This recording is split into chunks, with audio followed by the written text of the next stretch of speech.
सावधान होकर सुनो। जिस समय इस कल्प का प्रारंभ हुआ था और पहला सतयुग चल रहा था, उस समय सभी मनुष्यों का एक ही वर्ण होता था, हंस। हंस नामक एक ही वर्ण होता। उस युग में सब लोग जन्म से ही कृतकृत्य होते थे, इसीलिए उसका एक नाम कृतयुग भी है। उस समय केवल प्रणव ही वेद था, ओम, और तपस्या, शौच, दया एवं सत्य, चार चरणों से धर्म था। तपस्या, शौच, दया, सत्य, चारों चरणों से युक्त उस समय के निष्पाप एवं परम तपस्वी भक्तजन मुझ हंस स्वरूप शुद्ध परमात्मा की उपासना करते थे।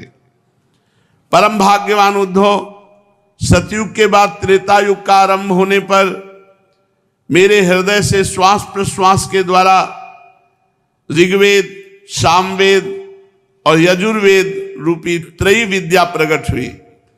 त्रयी विद्या से होता, अध्वर्यु और उद्गाता के कर्म रूप तीन भेद वाले यज्ञों के रूप में मैं प्रकट हुआ। विराट पुरुष के मुख से ब्राह्मण, भुजा से क्षत्रिय,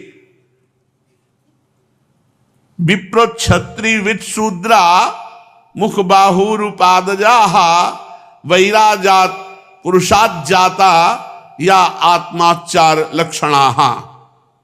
ब्राह्मणोस मुखमासीत बाहु राजन्या कृता उरु तदस जद्वैस्या पदव्याग्वं शूद्रो जायत। वेद कहता है विराट पुरुष के मुख से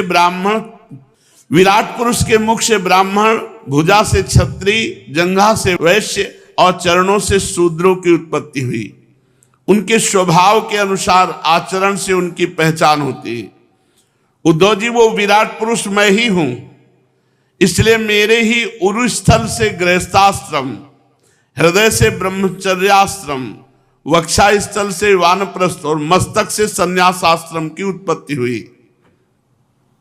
इन वर्ण और आश्रमों के पुरुषों के स्वभाव भी इनके जन्म स्थानों के अनुसार उत्तम, मध्यम और अधम हो गए। उत्तम स्थानों से उत्पन्न होने वाले वर्ण और आश्रमों के स्वभाव उत्तम और अधम स्थानों से उत्पन्न होने वाले लोगों के अधम हुए। सम, दम, तपस्या, पवित्रता, संतोष, क्षमाशीलता, सीधापन, मेरी भक्ति, दया और सत्य, ये ब्राह्मण के स्वभाव हैं। अगर ये स्वभाव कहीं भी मिले तो ब्राह्मण है। सम, दम, तपस्या, पवित्रता, संतोष, क्षमाशीलता, सीधापन,